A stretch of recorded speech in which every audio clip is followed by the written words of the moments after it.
جناب سید سرور چشتی صاحب ہیں، گدی نشیں درگاہ اجمیر شریف. تو چشتی صاحب موجود ہیں. آپ جناب سید سرور چشتی صاحب السلام علیکم. وعلیکم السلام قبلہ. جی میں نے آلریڈی آپ کو انٹروڈیوس کرا دیا ہے سامعین کے سامنے. جی میں نے اور آپ سے درخواست کی جاتی ہے کہ آپ اپنی بات رکھیں. بسم اللہ الرحمن الرحیم. السلام علیکم ناظرین. میں بنا تمید کو باندھے ہوئے اپنی گفتگو کا آغاز کرنا چاہوں گا اور بائے لنگوئل ہونے کی کوشش کروں گا. وہ زبان میں بات کروں گا جو عام فہم زبان ہے ان لوگوں کی سمجھ میں آ سکے. کہیں کچھ ٹرمینالوجی کا بھی ذکر کروں گا.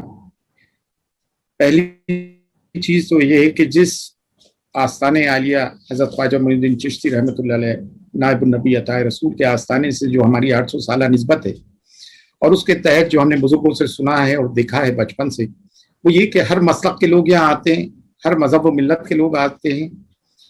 تو ہمارے دو پہلو ہیں.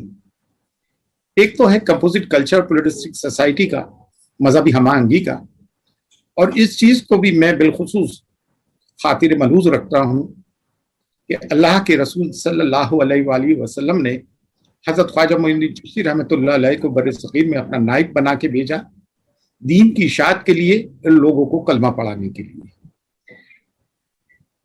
تو اگر میں مذہبی ہم آہنگی کو خاطر ملحوظ رکھوں تو اس سے پہلے امت مسلمہ کے لیے بولنا میرا فرض بنتا ہے، اور وہ فرض اول سمجھتا ہوں. بالخصوص موجودہ جو صورتحال وطن عزیز میں چل رہی ہے، اور میں جو آج کل ایک ماحول چلا ہوا ہے کہ مسلمانوں کو ڈیفینسو فٹ پہ لایا جا رہا ہے اور وہ معذرت خواہ ہو رہا ہے اور ایک فیک نیشنلزم کا نریٹو قائم کیا گیا ہے، تو میں اس ٹریپ میں نہیں پڑوں گا، کیونکہ ہمارے باپ داداؤں کی قبریں علامت ہیں ہماری وطن پرستی کی. اس سے زیادہ ہم وطن پرستی کی دلیل نہیں دے سکتے ہیں، کیونکہ میں اس RSS کے ایجنڈے میں ٹریپ نہیں ہونا چاہتا ہوں. آج ہمارے ساتھ پریشانیاں کیا ہیں اور اس کا سلوشن کیا ہے؟ مجھ سے قبل جو جماعت اسلامیہ کے صاحب بول رہے تھے، ماشاءاللہ بہت خوب بولے. مولانا سید ابو الاعلیٰ مودودی رحمۃ اللہ علیہ کی سوچ رکھتے ہیں. ان کی ایک باقاعدہ کیڈر بیسڈ آرگنائزیشن ہے اور ان کی تربیت بھی اسی طرح سے ہوتی ہے، ان کی ضرورت بھی ہے.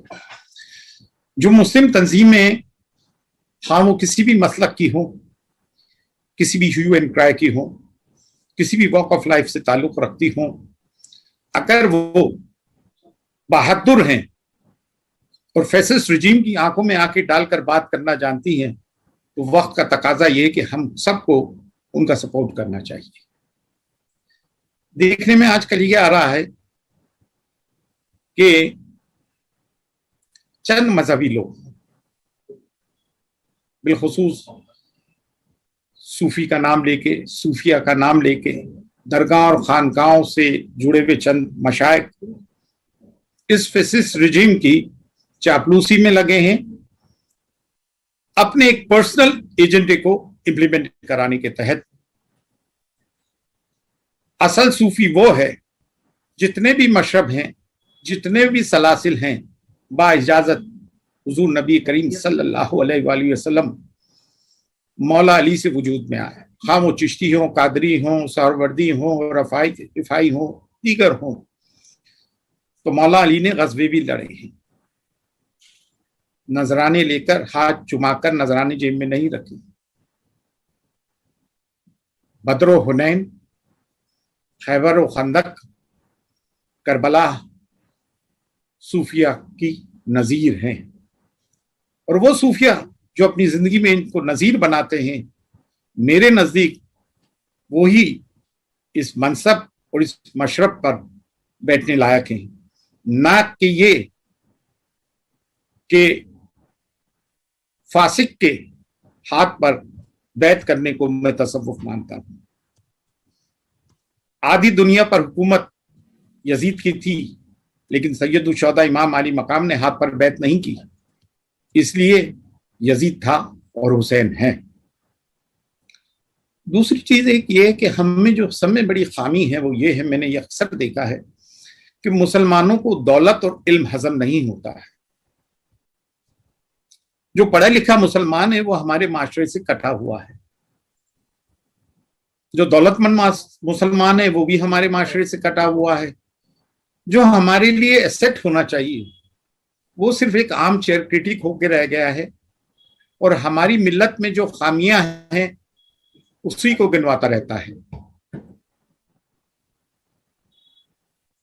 माशरे से उसकी ला ताल्लुकी है।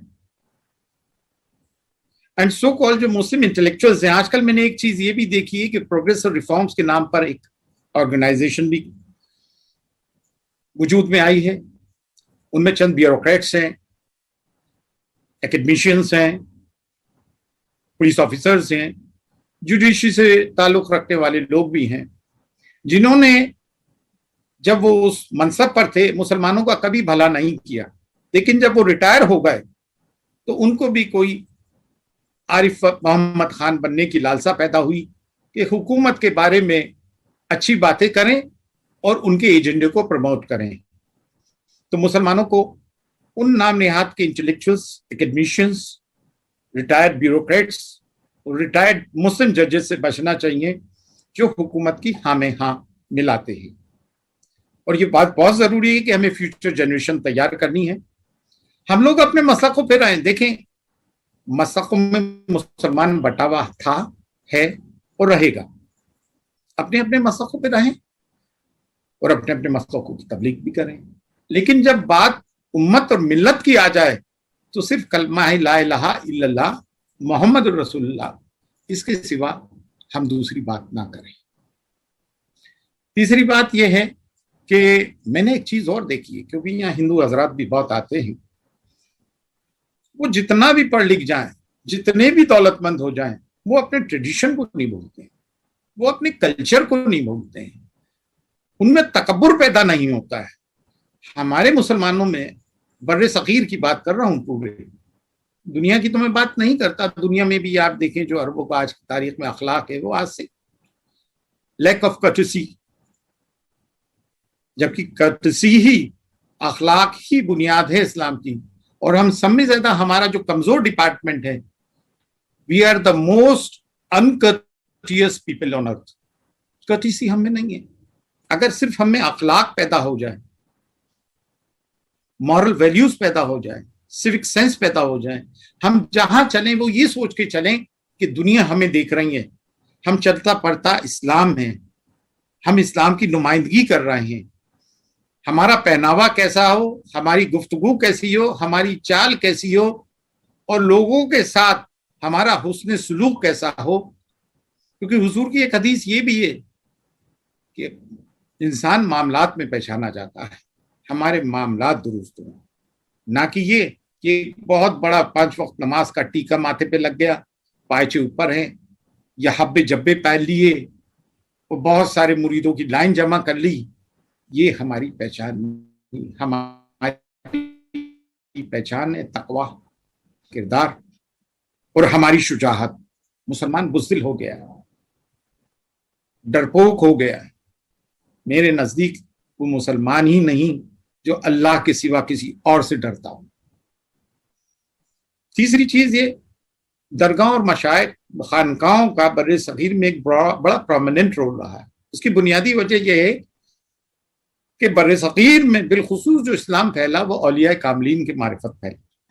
ये बात तो हर मसलक के लोग मानते हैं, तरीका मानने का अलग अलग है, बेशक रसूमात को ना मानते हो, लेकिन इस बात के तो कायल हैं कि बर्रे सगीर इस्लाम में तवस्सुल औलिया कामलीन के फैला और इसमें मेजबानी का शर्फ चिश्तिया सिलसिले को हासिल रहा।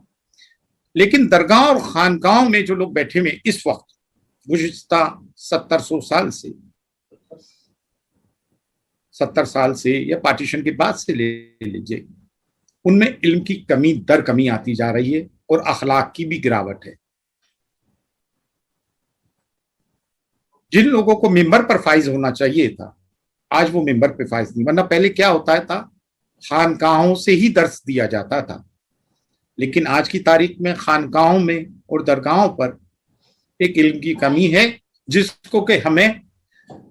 کو ہمیں اعتراف کر کے چلنا چاہیے. لیکن ایک روشنی نہیں دیکھنے کو مل رہی ہے کہ خانقاہوں اور درگاہوں کے نیو جنریشن کے لوگ جو ہیں وہ اب علم کی طرف مائل ہو رہا ہے, دینی اور دنیاوی دونوں کی طرف. اس میں وقت لگے گا, ایٹ لیسٹ ایک جنریشن کا وقت لگے گا. اور خانقاہ اور درگاہوں کے لوگوں کی زیادہ ذمہ داری بنتی ہے کہ مسلمانوں کی طرفداری کریں, نہ کہ اس فیصد سجین کی گود میں بیٹھ کر ان کے ایجنڈے کو پروموٹ کریں, جو آج کل دیکھنے میں آ رہا ہے. چند لوگ ایسا بھی کر رہے ہیں, یہ دیکھنے میں آ رہا ہے. جب ہم صحابہ رسول کا ذکر کریں, پہلے تو ہم میرا مسئلہ کھل کے بیان کروں. اسلام ماں اطاعت خلفائے راشدین, ایمان ماں محبت آل رسول است. جب میں نے دیکھا کہ صحابہ رسول کا ذکر ہے, اس حدیث کا بھی ذکر ہے کہ میرے صحابہ نجوم کے مانند ہیں, ستاروں کے مانند ہیں, تو ہم اہل بیت اطہار کا بھی ذکر کریں, ان کے گھر والوں کا بھی ذکر کریں. ان دونوں چیزوں کو ساتھ لے کے چلیں, صحابہ کو بھی اور اہل بیت اطہار کو بھی, علماء کو بھی اور مشائخ کو بھی. ہم یہ تو کہتے ہیں کہ علماء جو ہے وارث الانبیاء ہیں, لیکن وارث الانبیاء وہ ہیں جو علماء حق ہیں, علماء سو نہیں, جو حق بیانی سے کام لیتے ہیں. اور دوسری چیز, ہمارے مدارس میں سب میں کمزور بچوں کو گھر بھیجا جا رہا ہے, غریب طبقے کے بچوں کو مدارس میں بھیجا جا رہا ہے. وہ کیا بیچارے لیڈرشپ کریں گے؟ ان کے لیے تو روزی روٹی کا مسئلہ ہی ایسا ہے کہ جس سے وہ ابھر کر سامنے نہیں آ پاتے.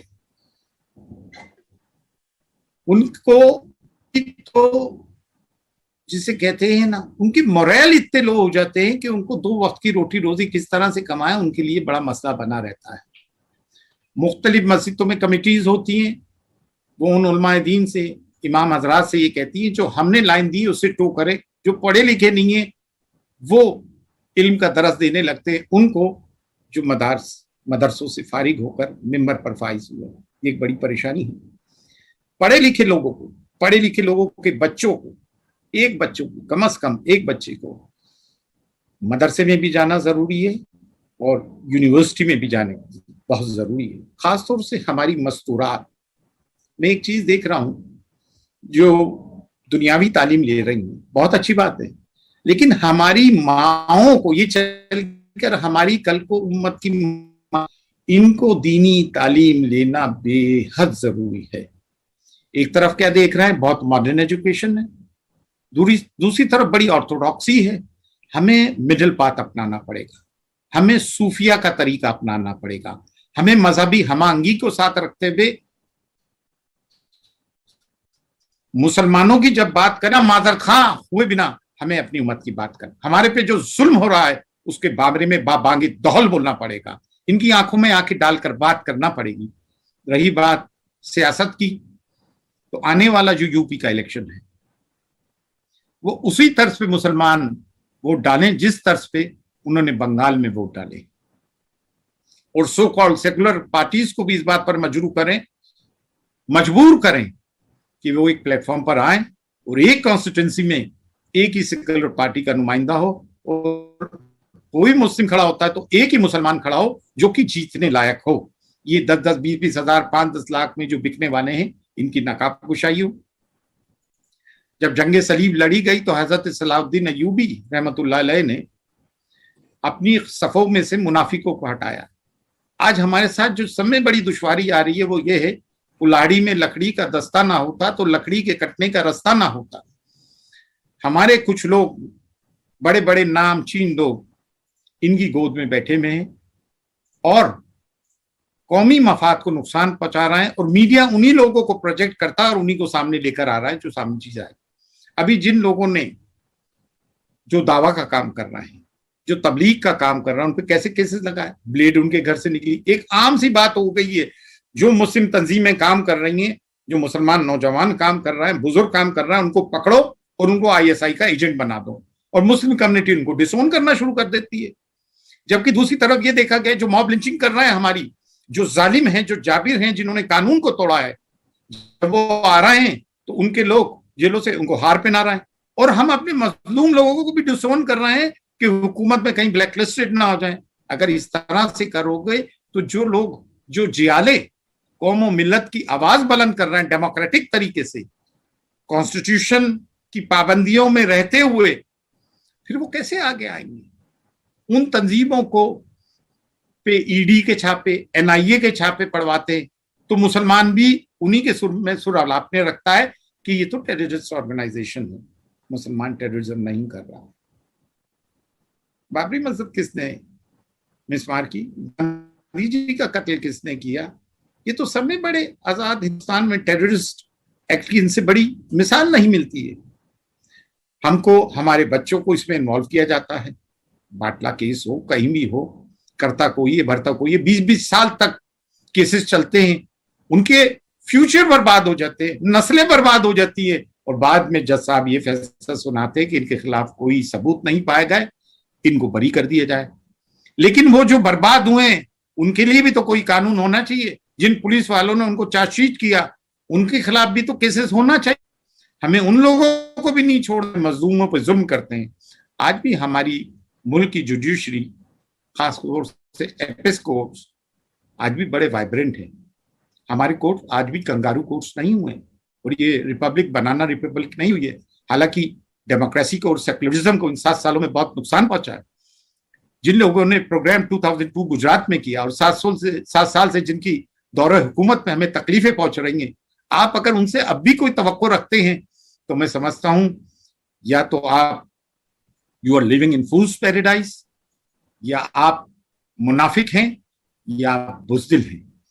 मैं ज्यादा टाइम नहीं लूंगा, मैं तो बस यही कहना चाहूंगा कि उलमा, मशाइख, इंटेलेक्चुअल्स, एक्टिविस्ट और एकेडमिशियंस, इन तमाम मुसलमानों को एक जगह पे आना पड़ेगा। उलमा और मशाइख में नहीं बनती है, चलो बन भी जाती है, तो उलमा, मशाइख और इंटेलेक्चुअल्स में नहीं बनती है। इंटेलेक्चुअल्स को आज तक हमारी कम्युनिटी ने एक्सेप्ट नहीं किया, उसकी वजह जहालत है। और जो बड़े बड़े इंटेलेक्चुअल्स हैं वो सतही बात को नहीं समझ पा रहे हैं कि सतही परेशानी और दिक्कतें क्या है। वो बड़ी बड़ी बातें कर रहा है, जमीनी लेवल पर बात होना चाहिए। यार समय बड़ी बात यह है कि हमारा मुस्लिम तबका, मैं डरावा कभी नहीं कहूंगा, कंफ्यूज है। तो एक स्ट्रेटेजी बनाना चाहिए, उलमा, मशाइख, इंटेलेक्चुअल्स, एकेडमिशियंस और एक्टिविस्ट, इन पॉलिटिशियंस, मुस्लिम्स को मिलकर एक स्ट्रेटेजी डेवलप करें, एक फ्यूचर प्लान को ले आउट करें, और उन लोगों को शामिल करें जिनका ट्रैक रिकॉर्ड सही रहा है, जिन्होंने कौम और मिल्लत के लिए सदा आवाज बुलंद की है, बिना मुनाफिकत किए, बिना खौफो हिरास में रहते हुए सदाए हक बुलंद किए। इस तरह से। अच्छा, एक चीज और देख रहा है, मदरसों में 2 चीजें नहीं पढ़ाई जा रही हैं मदारिस में। एक, फारसी जबान को पिछले 70-75 साल से खत्म कर दिया गया है, औलिया कामलीन की जबान या फारसी रही है। और दूसरी चीज ये कि इस्लामिक हिस्ट्री को नहीं पढ़ाया जा रहा, तारीख को नहीं पढ़ाया जा रहा है। उसको पढ़ने से हमारे बच्चे इंस्पायर्ड होंगे, भूल भुलैया का शिकार नहीं होंगे। देखे ना, राम जन्मभूमि मंदिर बनाने की बुनियादी वजह बहुत सारी हैं, उसमें एक वजह ये भी है कि एक फेक हिस्ट्री कायम की जाए। तो हम हमारी असली तारीख को हम फरामोश कर रहे हैं। ये आजकल जो इस्लाम के इर्द गिर्द जो एक ताना बाना इस्लामोफोबिया का बुना जा रहा है, क्योंकि after the fall of Soviet union उन्हें एक तलाश थी एक कॉमन एनिमी की। तो आपको पता है जो भी हालात हुए सबसे वाकिफ हैं लोग, किस तरह से तमाम मामला पेश आए, और इस तरह से मुसलमानों को और इस्लाम को बदनाम करने की कोशिश की गई। और हम हिंदुस्तान में आते हैं, हिंदुस्तान की बात करते हैं, तो मीडिया को एक बहुत बड़ा हथियार बनाया गया। गुज़िश्ता 6-7 साल से हम ये देख रहे हैं कि मुतवातिर शब रोज इस किस्म की डिबेट क्रिएट की जा रही है, जिससे कि हिंदुओं के दिलों में इस्लाम के लिए और मुसलमानों के लिए एक नफरत पैदा हो। अच्छा, इसकी जो बुनियादी वजह रही है वो ये रही है, और ये हमें मानना पड़ेगा, जो हिंदूज में एक फीलिंग है, जो दिलों में बात है, फीलिंग ऑफ परसिक्यूशन की, कि हमारे साथ मुसलमानों ने 600 साल के मुस्लिम पीरियड में फलां जुल्म किया, देवर इन्वेडर्स, जबकि उनको पता नहीं कि इन्वेडर्स और सेटलर्स में फर्क होता है। जो लोग आए यहीं बसे, यहीं उनकी कब्रें हैं, यहीं उनके मकबरे हैं, जिनसे कि हिंदुस्तान आज की तारीख में खरबों रुपए का रेवेन्यू भी कमाता है। इनको ब्रिटिशर्स का जुल्म सितम नहीं दिखा कि उन्होंने इस मुल्क को किस तरह से लूटा और किस तरह से वहीं जाके बसे, ना यहाँ दफन हुए और किस तरह से लूटा। ये सिर्फ हमें ही नजर आता है, क्योंकि लार्जेस्ट माइनॉरिटी जो है वो मुस्लिम्स हैं। और दूसरी चीज ये है वो 1947 पार्टीशन, वो दोष हम पे मरते हैं कि इन्होंने अपना मुल्क मांग लिया तो इस मुल्क में क्या करना है, जबकि उसके लिए सबसे पहले जबकि पार्टीशन की वजह हिंदू महासभा की तरफ से आई, सावरकर की तरफ से आई, इसमें बहुत सारी वेस्टेड इंटरेस्ट शामिल थे, लेकिन ये दोनों इल्जाम हम पर मरने जा रहे हैं। एक फीलिंग ऑफ परसिक्यूशन जो इनके दिलों से है वो नहीं जाता है, ना वो कभी जाएगा। ये एक्ट ऑफ बाबरी मस्जिद डिमोलिशन क्या था? जो इनमें फीलिंग ऑफ परसिक्यूशन है, जो इनमें एक गिल्ट है कि हमारे पे आके मुसलमानों ने बाहर से राज किया, तो इस कावडली एक्ट को ये जस्टिफाई करना चाहते थे कि एक प्रोसेशन निकलता था उन दिनों में, रथ यात्रा निकलती थी और एक स्लोगन रेज करते थे, दाल बाटी चूरमा सारे हिंदू सूरमा। तो ये जो इनमें फीलिंग्स आ गई, जबकि हमारा उसमें कोई कसूर नहीं है। ये लोग ये नहीं समझते हैं कि 90% मुस्लिम्स इंडिया में जो हैं ये कन्वर्टेड हैं, ये भूमिपुत्रास हैं। वहां मुश्किल 10% मुस्लिम्स वो होंगे जो सेंट्रल एशिया से आए। आज आप जाके अमेरिका जाते हैं और फर्स्ट जनरेशन के लोग एक ग्रीन कार्ड लेते हैं और वो भी वही हुकूक हासिल करने की कोशिश करते हैं, वही हुकूक मिलते हैं जो वहां पे 10 जनरेशन से रह रहे लोगों को हासिल है। बाहर जाते हैं तो आप फर्स्ट ग्रेड सिटीजन बनना चाहते हैं, और यहाँ पे जो सदियों से लोग यहाँ आए, जिनके बाप दादाओं के कब्रिस्तान है, आप उनको कहते हैं कि बाहर से आए हुए लोग हैं। तो ये सब चीजें हमको नुकसान पहुंचा रही हैं। लेकिन हमारे को तालीम की जरूरत है, तालीम के साथ साथ तरबियत की जरूरत है, तरबियत के साथ साथ मॉडरेशन की जरूरत है, और अपने थॉट्स को प्योर इस्लामिक थॉट्स बनाने की जरूरत है। मैं बार बार एक बात का जिक्र करता हूं, ताउम्र करता रहूंगा। एक तो ये कि आधी रोटी खाइए, बच्चों को पढ़ाइए। ये मेरा कोई पिछले 20 साल से स्लोगन है जो मैं रिस करता आ रहा। दूसरी चीज ये है कि हमें इस्लामिक हिस्ट्री से इंस्पायर होना चाहिए। देखें, वो अल्लामा इसरार अहमद साहब थे पाकिस्तान के, जो कुरान पे बेहतरीन कुरान की तशरीह किया करते थे। उन्होंने एक बात कही जो मुझे दिल पे लगी और बड़ी मालूमाती बात है जो आप तक पहुंचाना चाहता हूं। उन्होंने क्या, सऊदी अरेबिया के पास यूं तो गुम्मत खजरा है इंस्पायर होने के लिए, लेकिन उन्होंने जो स्कूल ऑफ थॉट अपनाया उससे वो आज तक उबर नहीं सके और पसमानदगी का शिकार हो गए। हालांकि तमाम तर दौलत होने के बावजूद सऊदी, ये गल्फ जीसीसी कंट्रीज में दौलत आने से जो मुसलमान खुश नहीं होना चाहिए। ये दौलत इस्लाम को बदनाम करने के लिए, इनकी अय्याशियों के लिए और इनकी हाँ में हाँ करने के लिए यूज की गई। इन्होंने पैसा बाहर के मुल्कों में जमा कर रखा है। इनका भी वही हाल होगा जो फर्डिनेंड मार्कोस फिलिपाइंस के और शाह ईरान का हुआ कि एक दिन इनके एसेट्स फ्रीज कर लिए जाएंगे। तो इनकी दौलत ने बजाय फायदे के हमको नुकसान पहुंचाया। उन्होंने एक चीज बताई थी, लेकिन ईरान 57 कमोबेश मुस्लिम कंट्रीज हैं and Iran is the only Shia country. उसके बावजूद, इतने सारे सैंक्शंस लगने के बावजूद वो सरवाइव क्यों किया? और इसराइल आज की तारीख में, अभी नेतन्याहू से जब एक बार क्वेश्चन पूछा गया, आप सब में ज्यादा आपको डर किससे, तो उन्होंने 3 बार रिपीट किया, ईरान ईरान ईरान। तो इसरार अहमद साहब ने उसकी वजह बताई कि वो जो इंस्पिरेशन ड्रॉ करते हैं वो बैटल ऑफ करबला से ड्रॉ करते हैं। करबला हमारी फिक्र होना चाहिए। In the annuls of human history Karbala जैसी नजीर कहीं नहीं मिलती है। इस्लाम की तमाम फैकल्टीज को जो अमली जामा पहनाया गया है वो करबला को करना है। ये शिया और सुन्नी की तफरीक लोगों ने कर दी है इसमें। इसका शिया और सुन्नी से कोई ताल्लुक नहीं, इसका ताल्लुक आलम इस्लाम, आलम इंसानियत से है, ह्यूमन सिविलाइजेशन से है। बकौल जोश अली आबादी के, इंसान को जरा बेदार तो हो लेने दो, हर कौम पुकारेगी हमारे हैं हुसैन। मेरी तो फिक्र हुसैन है, मेरा तो झंडा हुसैन। वो नवाज़ रसूल भी हैं और मेरे जो ख्वाजा गरीब नवाज हैं उनके जद भी हैं और मेरे जद भी हैं। تو ہم پر جو اپنے آپ کو سادات کہتے ہیں، بھائی سیدوں ہم بھی سادات، ہم سب کی ذمہ داری سب میں زیادہ ہے کہ ہم امت کی رہنمائی کریں. اگر ہم کو کسی طرح کا پریولیج حاصل ہے تو اس پریولیج کا مس یوز نہ ہو، اس پریولیج کو ہم مسلمانوں کے لیے استعمال کریں، مسلمانوں کی آواز بنے. آپ اپنے آپ کو علی زادہ کہتے ہو، علی تو سورمائی کی نظیر ہیں، علی تو وہ ہیں جو 80 سے زیادہ غزووں میں تھے، فاتح خیبر اور فاتح خندق ہیں. آپ علی کی اولاد کہتے ہو اور اس فیسسٹ رجیم کے ہاتھوں پہ بیعت کرے ہوئے ہو اور ڈرتے ہو اور خوف خدا نہیں رکھتے ہو. آج مسلمان پریشانی میں ہیں، ان کی زبان نہیں بنتے ہوں.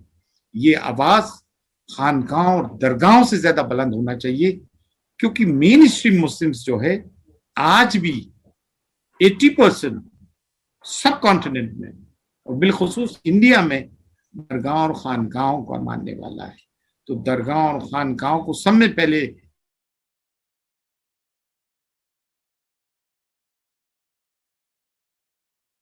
کرنا پڑے گا. اور سب میں بڑی بات میں کہنا چاہتا ہوں کہ مسلمانوں اپنے خرچوں پہ کنٹرول کرو، اسراف بیجا سے بچو. امیر 100 روپے کمائے، اپنے غریب کمزور رشتہ داروں پر اپنے پیسے کا استعمال کرو. اگر اللہ نے آپ کو دیا ہے تو پہلے حق آپ کے رشتہ داروں کا بنتا ہے جو غریب رشتہ دار ہے. اگر ہم اپنے زکوٰۃ کا صحیح استعمال کرنے لگ جائیں اور صحیح نکالنے لگ جائیں تو یہ ہمارا بہت بڑا سوشل اور فائنینشیل امپاورمنٹ ہے. اور ہم کو بڑا چیریٹیبل رہنا چاہیے. اور یہ جو ایک چیز ہونے لگ گئی ہے نا کہ سال کے سال حج کیے جا رہا ہے. حاجی صاحب الحمدللہ میں نے 40 حج کیے ہیں، میں سال میں 3 عمرے کرتا ہوں. بے شک حج فرض ہے ہم پہ. حضور نے کل ایک حج کیا تھا اپنی زندگی میں، حضرت صلی اللہ علیہ وسلم. ہم ان پیسوں کو ہمارے کمزور نادار مفلس مسلمانوں پہ خرچ کریں، ان کی صحت پہ خرچ کریں، ان کی تعلیم پہ خرچ کریں. اور ایک چیز، ہمیں 3 چیزیں بنانے کی بے حد بے حد بے حد بے حد ضرورت ہے. اور یہ ہے، دیکھیں بی جے پی کے پاس اب کچھ بچہ نہیں ہے سوائے لاسٹ میں کمنل کا کاٹ کھیلنے کی. فیل ہے پولرائز کر کے ہی وہ جیت سکتے ہیں، اور وہ 7 سال سے پولرائز کر رہے ہیں. میں پریکٹیکل بات کر رہا ہوں، میں کوئی اٹوپیا کی بات نہیں کرنا چاہتا ہوں. وہ یہ ہے کہ ہمارے پیتھولوجیکل سینٹرز ہونا ضروری ہے، ہمارے ہاسپٹلس ہونا ضروری ہے، اور ہماری اسکول یونیورسٹیز انسٹیٹیوشنز یہ ہونا بہت ضروری ہے. اور زیادہ سے زیادہ بچوں کو IAS IPS جوڈیشری ان چیزوں میں محنت کر کے جانے کی سخت ضروری ہے. فوج میں، پولیس میں ہمارے لوگ زیادہ سے زیادہ آئیں. ایسی NGOز ہوں جو ملت کے لیے کام کریں. جہاں جہاں جو لوگ مسلمان کر رہے ہیں، ہم سب کو ایک تصویر کا ایک ایسا بڑا دانہ بنے جن کو ایک سوتر میں پرویا جائے اور ایک امبریلا بنایا جائے. اور میری تو یہ دعا ہے اور میری یہ فکر ہے کہ اللہ تعالیٰ ہم کو مشکل گھڑی سے نجات دلائے. اور کورونا جو موذی مرض پھیل رہا ہے، پہلے تو اللہ تعالیٰ اس کو اس دنیا سے دفع فرمائے، اور بالخصوص ہمارے ملک سے.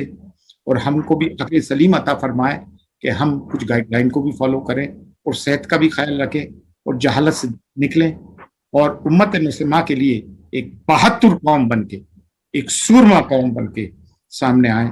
ہم ڈرپوک نہیں ہیں، ہم کنفیوز ہیں، اور اس کنفیوژن کو دور کرنا جو جہاں، چاہے وہ پولیٹیشین ہو، بیوروکریٹ ہو، انٹلیکچوئل ہو، اکیڈمیشین ہو، ایکٹیوسٹ ہو، علماء ہوں، مشائخ ہوں، ان تمام مسلمانوں کا فرض بنتا ہے جہاں جہاں بیٹھے ان کی آواز اٹھائے.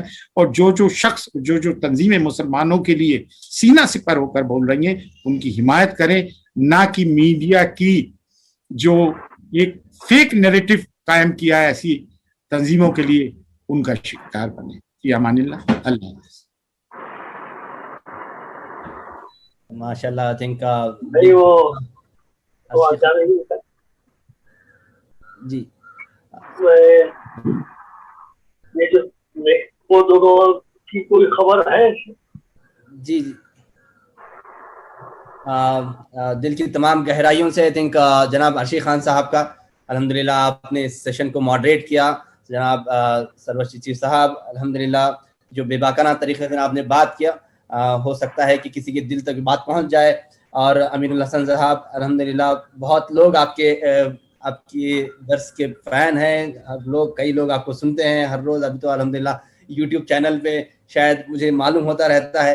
الحمدللہ جو آپ جس طریقے سے آپ نے جتنے آسانی سے جس طریقے سے آپ نے بتایا کہ حضور صلی اللہ علیہ وسلم کی سیرت کے روشنی میں جس طریقے سے اللہ کے نبی نے لیڈرشپ کو گروم کیا اور آئیڈینٹیفائی کیا اور مواقع دیے کیسے کوئی لیڈر کو آگے بڑھایا جاتا ہے. الحمدللہ اس طرح آپ کے اس دونوں کے ٹاکس اور حضرت جناب عرشی خان صاحب کے ماڈریشن کا میں بہت شکریہ ادا کرتا ہوں.